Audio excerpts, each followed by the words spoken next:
I don't want to shoot my father in the face, and that's why I said I want to like strip for him as a joke. I want to literally like lead him into a ditch, and I haven't decided how I'd want to murder him because...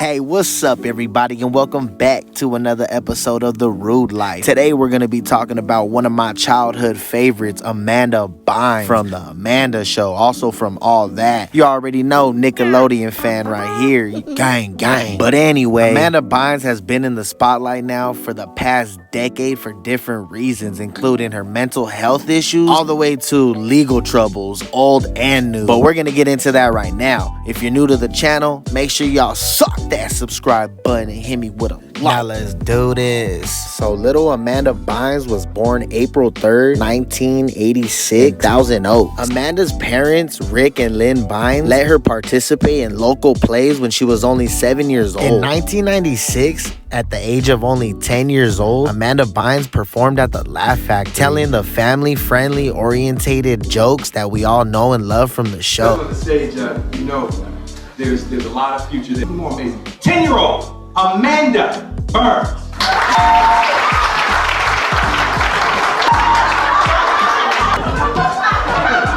Maybe I should have skipped that 13th candy bar. Then, just a few years later, her dad, Rick, would do something that would change her life forever. He would sign her up for a kids' comedy camp at the Laugh Factory, and there, she would be discovered by producers from Nickelodeon. One of those producers being the Chomo himself, Dan Schneider. Let's just hope that she didn't have to go through any traumatic events that are leading to her mental breakdown issues today.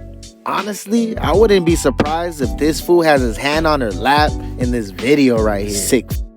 But anyway, moving on from this Chomo. The only reason I bring this Chomo up is because he was one of the creators of All That, which was a show like Saturday Night Live, but for kids. And this fool was like one of the scouts and creators, and he would find the kids at the acting camps, and then he'd put them on these shows, and Amanda Bynes happened to be one of those kids. This, of course, would be her big break, though, because she would become popular from doing segments like Hey Ashley. Gracie writes, Dear Ashley, that's me. What should I do? You see, here's a little advice. Turn the stinking sandwich over. Whatever. Or Captain Tantrum. A performance so funny that the fans demanded its own spin-off show called The Amanda Show. Also, now after rewatching the intro to All That, I did not know Fluffy Gabriel Iglesias was in All That. Because I was 10 years old. Let me know in the comments below if I'm just super late to the game. Now, somewhere around 2001, there's conflicting reports as to why, but the show was canceled. Now, we're not too sure if it was canceled by the network or because Amanda Bynes was moving on to bigger and better things. It's also my 18th birthday today. Including coming out in her first big screen movie in 2002 alongside Frankie Muniz from Malcolm in the Middle, who this was also his first movie, I believe. Two of the most popular stars for kids of all ages. And it was called Big Fat Liar, and it was a box office hit. Then that shit was funny. The guy with the whole blue face.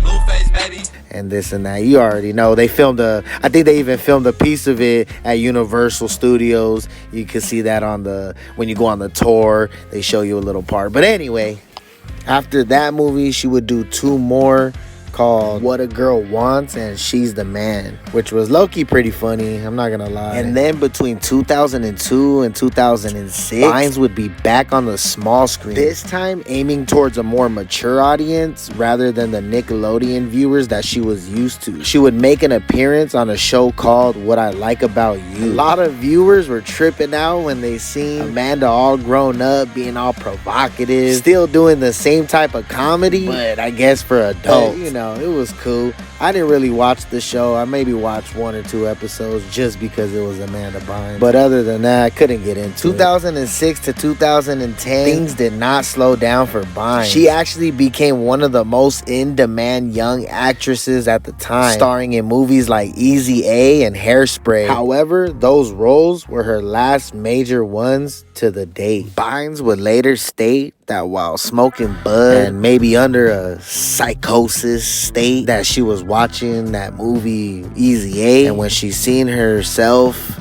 and how she played her role, she just wasn't feeling it. She said that she was embarrassed of her appearance. She couldn't stand her performance. She stated after watching that movie under the influence of Myra Jabona, it changed her whole perspective on things. She decided she wanted to retire at the age of 24, according to a now deleted Twitter post. 2012, Amanda would make a comeback, but this time not for her acting. A picture of Amanda's mugshot would surface the internet after she was arrested for a DUI when she crashed into a sheriff's vehicle. This happened in West Hollywood at 3 a.m. Bynes was then sentenced to 3 years probation for that incident in 2014. That same year, Amanda would have another incident where the cops were called because she was smoking weed in the lobby, and when they arrived, she threw the bong out the window, almost hitting one of the cops. They seen where it came from, and she was arrested.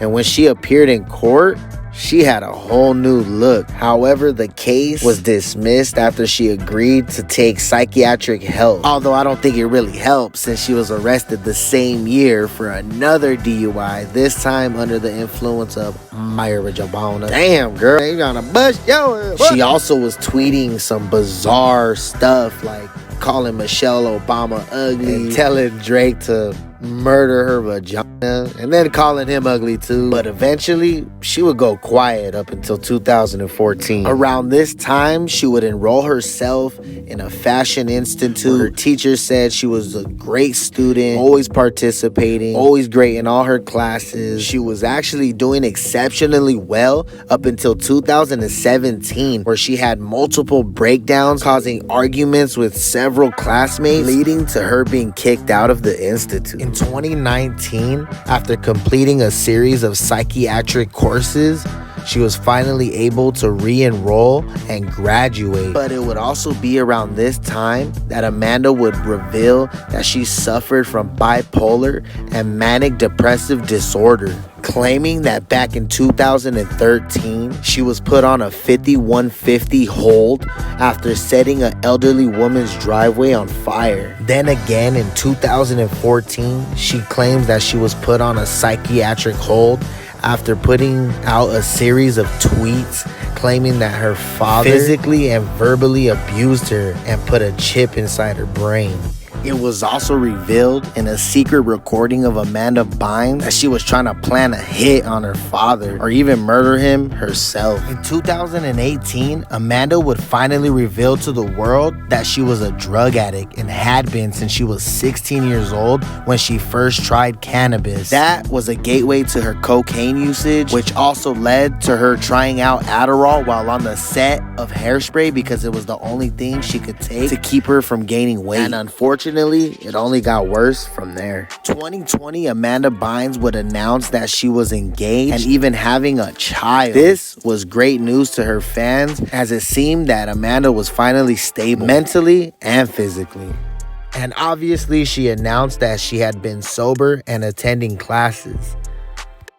In 2021, it seems like the relationship got a little rocky after Amanda posted a series of videos making some weird claims about her then fiance. She also got a face tat, which was pretty sick to me. Told me that he stopped taking his medications. I looked at his phone and he was looking at mom and son porn. He vandalized his mom's home.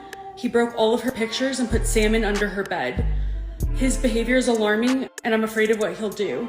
Correction. Paul looked up MILFs. Moms and Sons just popped up. So for the record, I like this new Amanda Bynes.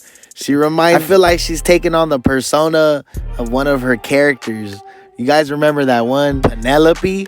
Amanda Bynes. I'm her number one fan, please. What's up, Instagram? Amanda Bynes here. Listen up, wannabe. You happen to be looking at Amanda's number one fan, please. The couple officially split in 2022.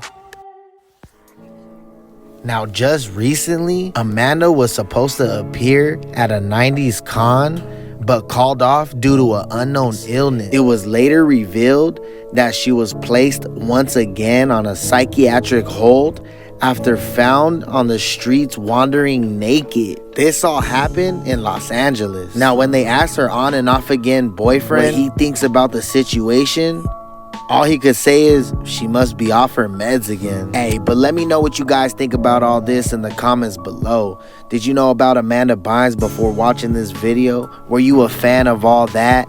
Let me know. Let's talk about it. What do you guys think about Amanda Bynes and her mental breakdowns? Do you think it has anything to do with Dan Schneider or her being a child actor? Suck that subscribe button and hit me with a like. And if you want more videos like this, then ring that bell as well. Ding, ding. I'm out.